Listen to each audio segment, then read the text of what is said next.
जय Hind and hello guys, स्वागत है आपका आपके अपने YouTube चैनल ज्ञानदेव होस्ट में। और इस वीडियो में मैं आपको बताने वाला हूं रेलवे रिक्रूटमेंट बोर्ड यानी कि RRB group D online form 2025 के बारे में। गाइस वैसे तो मैं इसके फॉर्म फिलअप की वीडियो बना चुका हूं, बट मैंने देखा कि आपके सामने अलग अलग प्रॉब्लम आ रही है इस फॉर्म को भरने में, तो मैंने सोचा कि क्यों ना आपको एक स्पेशल वीडियो बना करके दी जाए जहाँ पर जो भी आपके सवाल डाउट है, जो भी आपकी प्रॉब्लम है, उनका सोल्यूशन आपको दिया जाए और बताया जाए कि कैसे आपको इस फॉर्म को बिना किसी मिस्टेक के भरना है। क्योंकि गाइस बहुत बड़ा फॉर्म है और मैं नहीं चाहता कि आप में से किसी भी एक कैंडिडेट की जो फॉर्म है वो गलत हो जाए। आप सही तरीके से अपना टाइम लगा करके इस फॉर्म को भरें ताकि आपके सामने आगे चल करके कोई भी प्रॉब्लम ना आए। इसलिए गाइस आपको वीडियो को बिना स्किप किए पूरा देखना है और अगर फिर भी कोई सवाल डाउट रह जाए तो आप कमेंट के माध्यम से पूछ लीजिएगा। अब गाइस अगर आपने अभी तक वीडियो को लाइक शेयर नहीं किया कर दीजिए और चैनल के ऊपर नए हैं तो चैनल को सब्सक्राइब कर ले, क्योंकि यहाँ पर जब तक ये फॉर्म का प्रोसेस कंप्लीट नहीं होता तब तक इसके बारे में आपको समय समय पर सभी अपडेट दिए जाएंगे।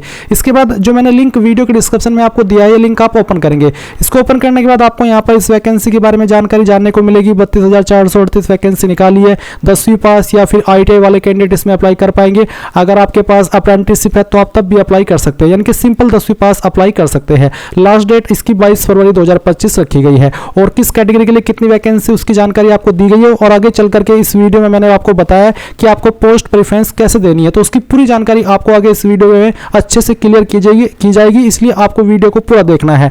अगर आपको साइन अपलोड करने में कोई इशू आ रहा है तो उसके लिए मैंने एक स्पेशल वीडियो बनाई हुई है, आप ये वीडियो वॉच कर लीजिएगा। इसमें आपको सभी जानकारी अच्छे से दी गई है। इसके बाद गाइज आप यहाँ पर इंपोर्टेंट लिंक के सेक्शन में आएंगे और अप्लाई ऑनलाइन लिंक ओपन करेंगे। अब गाइज मैं आपको बताने वाला हूँ RRB railway group D best book के बारे में, जो कि चक्षु प्रकाशन की है। और इस बुक के अंदर आपको क्या क्या मिलेगा, क्यों ये बुक आपके लिए बेस्ट है, अगर इसके बारे में बात की जाए तो मैं आपको बता दूं कि इसमें यहाँ पर आपको सामान्य ज्ञान भर्ती परीक्षा 2025 के लिए आरआरबी डी द्वारा निर्धारित सिलेबस के अनुरूप क्वेश्चन दिए गए हैं। साथ ही विगत वर्षों में जो आरआरबी के द्वारा क्वेश्चन पूछे गए हैं वो आपको इस बुक के अंदर मिलेंगे। इसके अलावा गाइज यहाँ पर इसमें आपको chapter wise previous year questions दिए हैं। 500 प्लस बहुविकल्पीय प्रश्न आपको यहाँ पर व्याख्यात्मक हल के साथ में इस बुक के अंदर देखने को मिलेगा। और आप यहाँ पर इस बुक की समरी देख सकते हैं। इसमें बेसिकली सारी चीज़ें आपकी रेलवे ग्रुप डी एग्जाम से जुड़ी हुई कवर की गई है, जो कि आपके लिए काफ़ी हेल्प करेगी इस एग्जाम की तैयारी करने के लिए। तो आपको कोई भी मौका नहीं चूकना है। जहाँ से भी आपको अपनी इंफॉर्मेशन मिल रही है, चाहे वो कोई बुक है चाहे कोई PDF है, वहाँ से आप इसको कलेक्ट कर लीजिए। और उसके लिए चक्षु प्रकाशन की ये बुक आपके लिए सबसे बेस्ट होने वाली है। और गाइज मैं आपको बता दूं कि इनका प्रैक्टिस सेट आता है, जिसमें कि आप यहां पर रेलवे ग्रुप डी का मैथ, रीजनिंग, सामान्य ज्ञान, यानी कि अलग अलग सब्जेक्ट के लिए अलग अलग यहां पर आपकी सेट आती है, बुक्स आते हैं। आप इनको भी परचेज कर सकते हैं कॉम्बो पैक के थ्रू। और आप यहां पर वीडियो के डिस्क्रिप्शन में जो बाय लिंक है उसका इस्तेमाल कीजिएगा और इसको बाय कर लीजिएगा। आपको बाय करने में अगर कोई भी प्रॉब्लम आती है, कोई भी इशू आता है, तो आप कमेंट के माध्यम से पूछ लीजिएगा। जाइए वीडियो के डिस्क्रिप्शन में मैंने जो आपको बाय करने का लिंक दिया है, इसका इस्तेमाल करके इसको बाय कर लीजिए और कोई सवाल डाउट हो तो पूछ लीजिएगा। अब गाइज आपके सामने यहाँ पर आरआरबी की ऑफिशियल वेबसाइट आ जाएगी। ये वही वेबसाइट है जो कि 2024 के अंदर लॉन्च हुई थी और इसमें 2024 में जो फॉर्म आए थे आरआरबी की तरफ से वो भरे गए थे। तो मैं आपको ये जानकारी इसलिए बता रहा हूँ कि अगर आपने 2024 के अंदर रेलवे का कोई भी फॉर्म भरा है इस वेबसाइट का इस्तेमाल करके, तो आपका अकाउंट या फिर कह लीजिए कि आपका रजिस्ट्रेशन यहाँ पर हो रखा है। आपको नया रजिस्ट्रेशन करने की कोई भी आवश्यकता नहीं है। आप डायरेक्टली अप्लाई के सेक्शन पर क्लिक करके ऑलरेडी हैव एन अकाउंट के ऊपर क्लिक कीजिए और जो आपने नंबर या ईमेल रजिस्टर किया था वो डालिए और जो पासवर्ड आपने उस वक्त बनाया था वो भरिए और फिर आई एम नॉट रोबोट के ऊपर क्लिक करके लॉगिन कर लीजिए। अगर आपने 2024 के अंदर कोई फॉर्म भरा था पर आप आपका पासवर्ड भूल चुके हैं तो आप फॉरगॉट पासवर्ड के ऊपर क्लिक करके उस पासवर्ड को रीसेट कर सकते हैं। उसके लिए आप फॉरगॉट पासवर्ड पर जैसे ही क्लिक करेंगे आपको रजिस्टर्ड नंबर या ईमेल एड्रेस डालना है, आपका डेट ऑफ बर्थ यहाँ पर सेलेक्ट कर लेना है और फिर आई एम नॉट रोबोट के ऊपर क्लिक करके प्रोसीड करना है। देन आपको आपके नंबर के ऊपर एक नया पासवर्ड सेंड कर दिया जाएगा मैसेज के माध्यम से और फिर आप उस पासवर्ड का इस्तेमाल करके लॉगिन हो जाएंगे। पर गाइज अगर आप फ्रेशर है, आपने इस वेबसाइट का इस्तेमाल करके कोई भी फॉर्म नहीं भरा है, तो आप इसमें रजिस्ट्रेशन करेंगे। इसके लिए आप अप्लाई के ऊपर क्लिक करके क्रिएट एन अकाउंट यहाँ पर क्लिक करेंगे एंड देन आपको नोट करके यहाँ पर यही बोला जा रहा है कि हाँ, अगर आपने CN का कोई भी फॉर्म आरआरबी ने जो 2024 के अंदर जारी किया था वो भरा था, तो आपको नया रजिस्ट्रेशन करने की आवश्यकता नहीं है। पर अगर आप इस वाले पेज पर आए हैं तो इसका मतलब है कि आप फ्रेशर है, आपने इस वेबसाइट का इस्तेमाल करके कोई फॉर्म नहीं भरा, तो आप यहाँ से ओके कर दीजिए। अब आप यहाँ पर देखेंगे कि आपको कंट्री ऑफ नेशनलिटी की जानकारी देनी है, तो आप अगर इंडियन है तो आप इंडिया सेलेक्ट कर लीजिए। इसके बाद में गाइज आप यहाँ पर जो आपका फुल नेम है वो एंटर करेंगे 10th के सर्टिफिकेट के अकॉर्डिंग और ये पूरा नाम आपको यहाँ पर एंटर करना है 10th के सर्टिफिकेट के अकॉर्डिंग ही, नहीं तो आपको बाद में प्रॉब्लम फेस करनी पड़ सकती है। फिर आप यहाँ पर आपका पूरा नाम दोबारा डाल करके वेरीफाई कर देंगे। अब आपसे पूछे कि क्या आपने कभी आपका नाम बदला है 10वीं के बाद में, अगर हाँ तो यस, नहीं तो आप नो करेंगे। नो करने के बाद आपका जो डेट ऑफ बर्थ है वो आप यहाँ पर कैलेंडर के ऊपर क्लिक करके सिलेक्ट करेंगे, पहले ईयर, उसके बाद में आपका जो भी मंथ है वो सिलेक्ट कर लेंगे और फिर यहाँ से डे, तो आपका डेट ऑफ बर्थ आ जाएगा।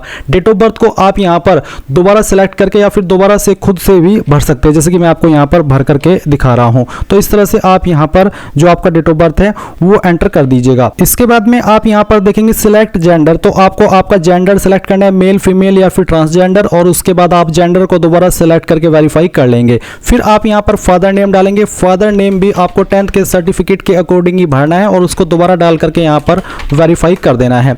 इसके बाद गाइज आप यहाँ पर नीचे देखेंगे मदर नेम, तो आपको आपकी माताजी का नाम यहाँ पर एंटर करना है, माताजी का नाम दोबारा डाल करके आपको वेरीफाई कर देना है। फिर कॉन्टैक्ट डिटेल में आप आपका ईमेल एड्रेस डालेंगे, जनरेट ईमेल ओटीपी पर क्लिक करेंगे, आपको आपकी ईमेल चेक कर लेनी है और फिर उसके ऊपर जो ओटीपी आएगा वो यहाँ पर आपको डाल देना है। उसके बाद सेम तरीके से नंबर डालेंगे जो आप रजिस्टर करना चाहते हैं। उसके बाद जनरेट मोबाइल ओटीपी करेंगे, आपके नंबर के ऊपर एक ओटीपी जाएगा जो कि आपको यहाँ पर डाल देना है। फिर नीचे आएगा आधार वेरिफिकेशन, तो please enter your Aadhaar card number virtual ID. आप यहाँ पर आपका आधार कार्ड का नंबर भी दे सकते हैं या फिर जो आपकी वर्चुअल आईडी होती है वो भी आप यहाँ पर दे सकते हैं। ये डालने के बाद आप जनरेट आधार ओटीपी इसके ऊपर क्लिक करेंगे, आपके नंबर के ऊपर जो आधार के साथ में लिंक है एक ओटीपी जाएगा जो कि आप यहाँ पर डाल देंगे और फिर वेरीफाई कर देंगे। मान लीजिए आपके पास आधार कार्ड नहीं है तो आप I do not have Aadhaar card इसके ऊपर क्लिक करेंगे और आपको बोला है कि candidate are advise to do Aadhaar validation for smooth entry at the examination centre. RRB will not share your Aadhaar detail with any third party or use them for any purpose other than the objectives of this CN. यानी कि RRB आपके आधार का कोई misuse नहीं करेगा। अगर आपके पास आधार है तो फिर आप आधार का ही इस्तेमाल करें। तो आप यहाँ पर ये जब आधार वेरिफिकेशन कर लेंगे तो इसके ऊपर टिक कर दीजिएगा। इसके ऊपर टिक करने के बाद आप एक पासवर्ड क्रिएट करेंगे। पासवर्ड आपका कैसा हो उसका एग्जांपल आप यहाँ पर जान लीजिए। आपके पासवर्ड के अंदर इंग्लिश का कैपिटल लेटर, स्मॉल लेटर, कोई एक स्पेशल कैरेक्टर और साथ ही आपको डिजिट का इस्तेमाल करना है। कुछ इस तरह का पासवर्ड आप बना लेंगे और उसको दोबारा डाल करके वेरीफाई कर देंगे। फिर आई एम नॉट रोबोट के ऊपर क्लिक करेंगे और preview and create an account इसके ऊपर क्लिक करेंगे। इसके ऊपर क्लिक करने के बाद जो भी जानकारी आपने यहाँ पर भरी है वो सभी आएगी। आपको एक बार फिर से वो सभी जानकारी चेक कर लेनी है और जब आपको लगे कि यहाँ सभी जानकारी सही है तब जाकर के आपको सबमिट कर देना है। जैसे ही आप सबमिट कर देंगे तो फिर गाइज आप यहाँ पर होम पेज पर आएंगे और उसके बाद में आपको ऑलरेडी हैव एन अकाउंट यहाँ पर क्लिक करना है एंड देन अभी आपने जो नंबर रजिस्टर किया है या ईमेल रजिस्टर किया है वो डालना है। जो पासवर्ड अभी आपने यहाँ पर बनाया अपनी चॉइस से वो भरना है और फिर आई एम नॉट रोबोट के ऊपर क्लिक करके लॉगिन कर लेना है। लॉगिन करने के बाद में गाइज आपके सामने जनरल इंस्ट्रक्शंस आएंगे और अगर आप पहले से रजिस्टर है तो आप यहाँ पर इसमें अपना आधार वेरिफिकेशन कर लीजिएगा क्योंकि आपको आधार के ऊपर एक ओटीपी सेंड किया जाएगा और जब आप ओटीपी यहाँ पर डाल देंगे तो आपका वेरिफिकेशन हो जाएगा। और क्योंकि अगर आपने फर्स्ट टाइम रजिस्ट्रेशन किया है तो आप यहाँ पर वो ऑलरेडी कर चुके हैं। अभी आप यहाँ पर ऑनलाइन एप्लीकेशन के सेक्शन में क्लिक करेंगे और आपको यहाँ पर इसमें लेवल फर्स्ट के ऊपर ये जो वैकेंसी है CN नंबर 08/2024 ये देखने को मिलेगी जो कि आपकी ग्रुप डी की वैकेंसी है। अभी आपको यहाँ पर आपका आरआरबी सिलेक्ट कर लेना जिसके लिए आप अप्लाई करना चाहते हैं। ये सिलेक्ट करने के बाद में आप यहाँ पर इसके ऊपर क्लिक करेंगे और फिर आपको नेक्स्ट के ऊपर क्लिक करना है। नेक्स्ट के ऊपर क्लिक करने के बाद आपने यहाँ पर जो जानकारी रजिस्ट्रेशन के समय भरी थी वो आपको देखने को मिलेगी और क्योंकि मैंने यहाँ पर पहले से फॉर्म भर रखा है यानी कि मैंने आरआरबी के अंदर पहले फॉर्म भरा था इस वेबसाइट का इस्तेमाल करके तो मेरी जानकारी वहां से फैच कर ली गई है। आपकी भी इसी प्रकार से फैच कर ली जाएगी अगर आपने पहले इस वेबसाइट का इस्तेमाल करके कोई फॉर्म भरा है। अगर आप फ्रेशर है तो आप यहाँ पर नए सिरे से जानकारी भरेंगे जैसे कि आपका मेंटल स्टेटस क्या है वो आप बताएंगे, अनमैरिड या फिर मैरिड। उसके अलावा आपका रिलीजन क्या है, आपको आपका रिलीजन यहाँ से सेलेक्ट कर लेना है। फिर आपसे पूछे कि जो फी एग्जाम्पशन मिलता है SC/ST को क्या आप वो लेना चाहते हैं। अगर आप SC/ST और आप इसको लेना चाहते तो यस कर सकते हैं, अगर आप नहीं लेना चाहते तो आप यहाँ पर नो कर सकते हैं। तो ऐसा कौन है जो कि जिसको फीस की छूट दी जा रही है और उसको ना ले, तो ऑब्वियसली अगर आप इसमें एलिजिबल है आप यहाँ पर यस कर दीजिए कि हाँ मैं छूट लेना चाहता हूँ।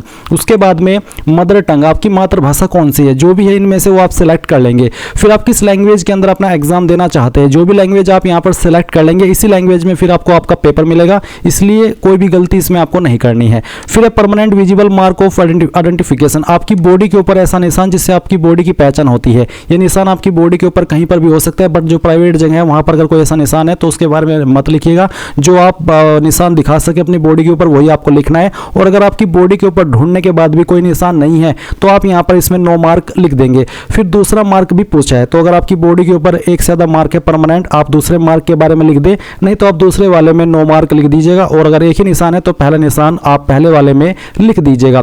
अब आती है आपकी कास्ट कैटेगरी। तो जो भी आपकी कास्ट कैटेगरी जैसे कि जनरल, SC ST OBC जो भी है वो आप सिलेक्ट कर लेंगे। अगर मैं यहाँ पर OBC सिलेक्ट करता हूँ तो कोई अतिरिक्त ऑप्शन नहीं आता। अगर मैं यहाँ पर SC सिलेक्ट करता हूँ तो I understand and I agree इसके ऊपर क्लिक करता हूँ तो यहाँ पर आपके सामने कुछ अतिरिक्त ऑप्शन आएंगे जहाँ पर नेम ऑफ द कास्ट यानी कि आपकी कास्ट कौन सी है उस कास्ट को आपको यहाँ पर भरना है। मैं डेमो के लिए भर करके दिखा रहा हूँ, आप आपकी रियल कास्ट यहाँ पर लिखेंगे। फिर कम्युनिटी सर्टिफिकेट नंबर, जो आपका कास्ट सर्टिफिकेट लगेगा वो आपका सेंट्रल का लगेगा क्योंकि ये सेंट्रल गवर्नमेंट की वैकेंसी है। फिर ये जो सर्टिफिकेट है आपका वो कौन से पोस्ट के अधिकारी ने जारी किया है, आपको आपका सर्टिफिकेट चेक करना है। जहाँ पर उसमें मोहर लगी हुई होती है तो वहीं पर सक्षम अधिकारी के बाद में जिस पोस्ट के अधिकारी ने उसको जारी किया है वो लिखा होता है। अगर आपका सर्टिफिकेट तहसीलदार या नायब तहसीलदार ने जारी किया है तो आप यहाँ पर तालुका मजिस्ट्रेट ये सिलेक्ट कर सकते हैं। तो जो भी बेसिकली अधिकारी ने सर्टिफिकेट जारी किया है वो आप यहाँ पर सिलेक्ट कर लीजिएगा उस पोस्ट को। उसके बाद में कौन सी स्टेट के द्वारा जारी हुआ है वो स्टेट आप सिलेक्ट कर लेंगे। फिर कब ये सर्टिफिकेट आपने बनवाया है वो डेट आप यहाँ पर सिलेक्ट कर लेंगे। आपको ये चीज़ें आपके सर्टिफिकेट के ऊपर देखने को मिल जाएगी। फिर जो फ्री रेल ट्रेवल पास मिलता है एग्जाम के लिए SC ST को, क्या आप वो लेना चाहते हैं? अगर हाँ तो यस करेंगे, नहीं तो आप नो कर सकते हैं। अगर आप यस कर रहे हैं तो फिर आपको आपके नज़दीकी रेलवे स्टेशन का नाम यहाँ पर बताना है और आपका जो कास्ट सर्टिफिकेट है वो भी आपको अपलोड करना है। आप अपलोड डॉक्यूमेंट के ऊपर क्लिक कीजिएगा। यहाँ पर आपको ये सर्टिफिकेट PDF के फॉर्मेट में अपलोड करना है, इमेज वाले फॉर्मेट नहीं चलेगा। तो आप उसको PDF फॉर्मेट में यहाँ पर अपलोड कीजिए और साइज 500 KB से कम रहना चाहिए और फिर यहाँ से सेव कर दीजिए। सेव करने के बाद ये सेव हो जाएगा। इसके बाद आप यहाँ पर देखेंगे आपके एड्रेस की इन्फॉर्मेशन। तो आपको यहाँ पर आपका जो प्रेजेंट एड्रेस है वो देखने को मिलेगा। तो आपको यहाँ से आपकी स्टेट सेलेक्ट कर लेनी है, फिर आपको आपकी डिस्ट्रिक्ट भरनी है। जो आपका कंप्लीट एड्रेस है वो आप यहाँ पर एड्रेस के सेक्शन में भर देंगे।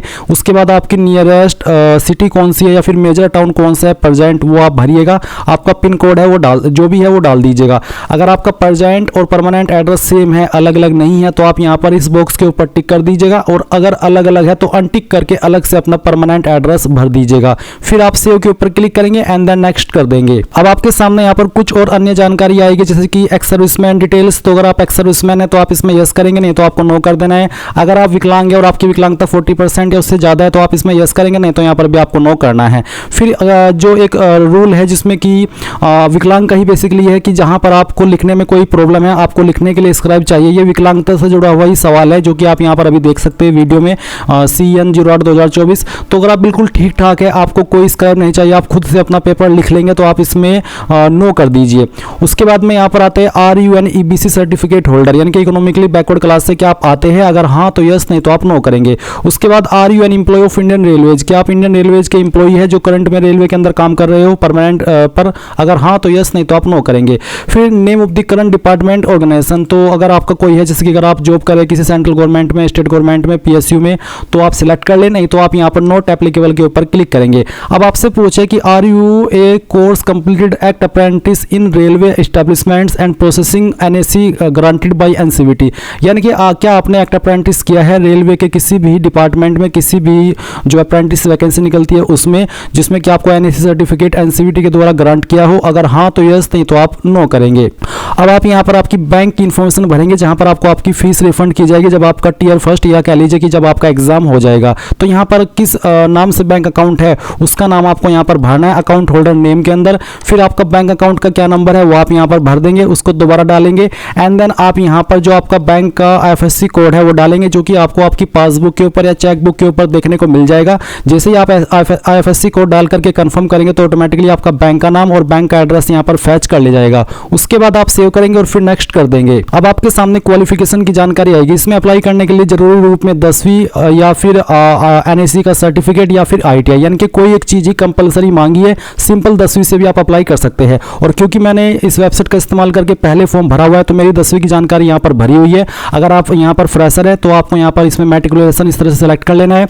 आपको आपकी स्टेट बतानी है जहाँ से आपने आपकी 10वीं की है, डिस्ट्रिक्ट बतानी है, आपके बोर्ड का नाम यहाँ पर लिख देना है, कब आपने आपकी 10वीं पास कर ली थी वो डेट आपको सिलेक्ट कर लेनी है, आपकी मार्कशीट चेक करनी है, उसके ऊपर आपको डेट मिल जाएगी। फिर आपको आपका 10वीं का रोल नंबर डालना है और उसके बाद में SSC matriculation SSC class 10th certificate serial number जो आपको आपके सर्टिफिकेट के ऊपर मिल जाएगा वो आप यहाँ पर डाल दीजिएगा और उसके बाद में आप इसको सेव कर दीजिएगा। अगर आप यहाँ पर ITI की क्वालिफिकेशन के माध्यम से अप्लाई कर रहे हैं तो आप यहाँ पर ITI सेलेक्ट कर सकते हैं। फिर आपको एनी डिसिप्लिन सेलेक्ट कर लेना है, ट्रेड में स्टेट बतानी है जहाँ से आपने ITI की है, डिस्ट्रिक्ट डिस्ट्रिक्ट बतानी है जहाँ से आपने ITI की है, इंस्टीट्यूट का नाम बताना है, डेट ऑफ पासिंग बतानी है, सर्टिफिकेट किसके द्वारा जारी हुआ है, आपका ITI का NCVT या फिर SCVT, और सर्टिफिकेट टाइप क्या है, नेशनल ट्रेड सर्टिफिकेट या फिर स्टेट ट्रेड सर्टिफिकेट। तो जो भी है वो आप सिलेक्ट कर लेंगे और ऐड के ऊपर क्लिक करके इसको ऐड कर देंगे। अगर आप सिंपल 10वीं के माध्यम से अप्लाई करना चाहते हैं तो इसको खाली छोड़ दीजिएगा। 10वीं की जानकारी भरने के बाद में आप नेक्स्ट कीजिएगा।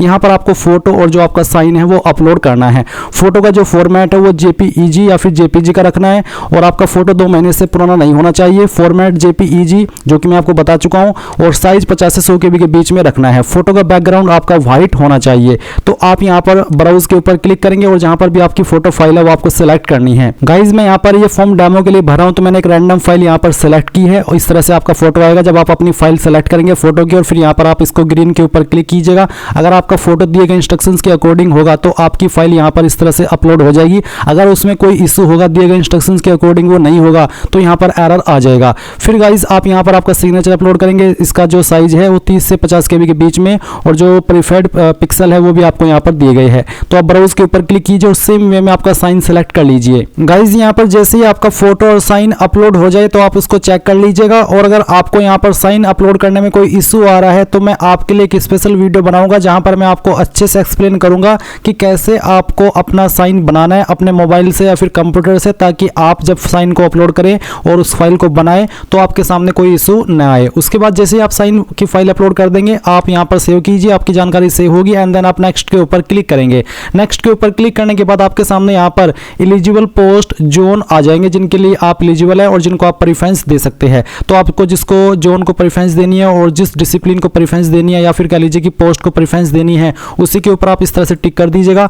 जो भी यहाँ पर आपके सामने इस तरफ ऑप्शन आएंगे, इसका मतलब है कि आप उन सभी पर एलिजिबल है प्रेफरेंस देने के लिए। तो आपको आपकी चॉइस के अकॉर्डिंग यहाँ पर जो प्रेफरेंसेस है वो देनी है। अगर आपको किसी 2 को ही देनी है, किसी 3 को देनी है, तो वो भी आप यहाँ पर अपनी चॉइस के अकॉर्डिंग दे सकते हैं। उसके बाद आप यहाँ पर टिक करेंगे, एंड देन यहाँ पर पहले इसमें कहाँ से आप फॉर्म को भर रहे हैं उस सिटी का नाम आपको भरना है, ना कि अपना नाम या फिर किसी अन्य चीज का नाम। आपको अपने पैलेस यानी कि जहां से आप भरे उस सिटी का नाम आप यहां पर भरिएगा, और फिर आप प्रीव्यू एप्लीकेशन के ऊपर क्लिक कीजिएगा। अब आपने जो भी जानकारी भरी है वो सभी आपके सामने आएगी। सभी जानकारी समय लगा करके अच्छे से चेक कर लीजिए। जब आपको लगे कि सभी जानकारी सही है तभी आप यहां पर आई हैव रीचेक्ड अबव डिटेल्स इसके ऊपर क्लिक कीजिए, एंड देन आप यहां से सबमिट कर दीजिए। सबमिट करने के बाद आपके पास एक और विकल्प है सोचने का, कि अगर आपको लगता है कहीं पर कोई जानकारी गलत हो गई है तो आप अभी भी उसको सही कर सकते हैं कैंसिल करके। नहीं तो अगर आपने एक बार सबमिट कर दिया तो आपका फॉर्म सबमिट हो जाएगा, और उसके बाद में गाइज आप अपनी एप्लीकेशन फीस पे करेंगे। जैसे ही आपकी एप्लीकेशन फीस पे होगी उसी के बाद आपका फॉर्म फाइनल सबमिट माना जाएगा। और अगर आपको फीस पे करने में कोई इशू आता है तो वो भी आप कमेंट के माध्यम से